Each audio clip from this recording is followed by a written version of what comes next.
بگید که جایی. تو فدراسیونی، باورم کنید خدا دونه دونه با انگشت براتون داشته آورده گذاشته اینجا. الان ممکنه بگید داره چرت میگه آرش، یا بگید حالا شاید، نمیدونم، بعد از مرگ میفهمید که این کار دقیقاً توسط خداوند انجام شده، چون هر کسی رو به اینجا راه نیست. اینجا بیرون ماتریکسه، اینجا بیرون ماتریکسه.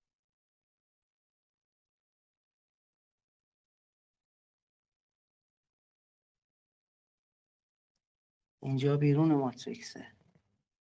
لحظه ای نگذشته که فراغتو نکشیده باشه، با اینکه کنارتم، بهت دسترسی کامل دارم. وصال لمس کردن جسمیت نیست. اگه میگم فراغتو میکشم، منظورم اینه که کارم تموم نشده. فراغ من وقتی تموم میشه که تو رو ببرم تو جایگاه خودت پیادت کنم.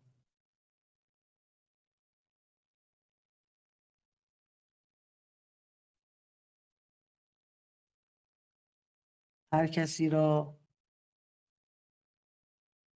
جایی است، جایگاهی است، پناه و پناهگاهی است.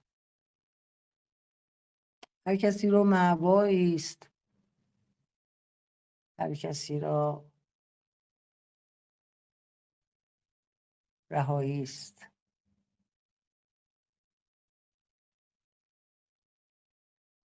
هر کسی را آغازی و پایانی است. امیدوارم خوب باشید. یادتون باشه تو غم و ترس نیفتید. دل قوی بدارید به حضرت عشق.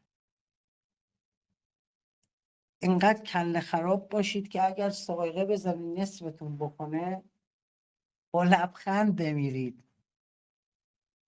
من دلم میخواد تو رو اینجوری باشکوه ببینم، چون تو عضو فدراسیون هستی، کم کسی نیست، کم چیزی نیستی.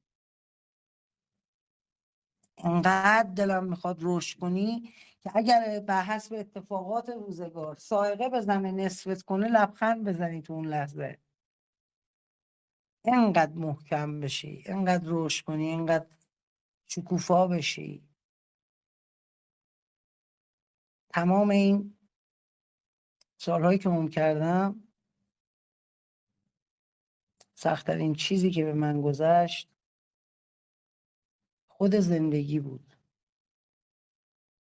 اینکه تو جایی زندگی میکنی که فقیری فقر داره، اینکه تو جایی زندگی میکنی که مریضی دردمنده، اینکه تو جایی زندگی میکنی که پدری شرمنده بچهشه، اینکه تو جایی زندگی میکنی که همه به خودشون زخم میزنن، اینکه تو جایی زندگی میکنی که تمام کسایی که دوستشون داری گرفتارن. بعد از فدراسیونی شدن یاد گرفتم دیگه قصه خودم رو نخورم، چون اون چیزی که من رو پیر کرد قصه مردمم بود، قصه فرزندان انسان از هر نژاد و دسته و آدما خیلی حیوانکین، حتی آدم بدا. خیلی سخته. هوشیار باشی و هوشیاریت به تو اطلاعات دردناک بده. بزرگترین شکنجه بزرگان هوشیاریه. ولی بهای عبور از اینجا ریاضته.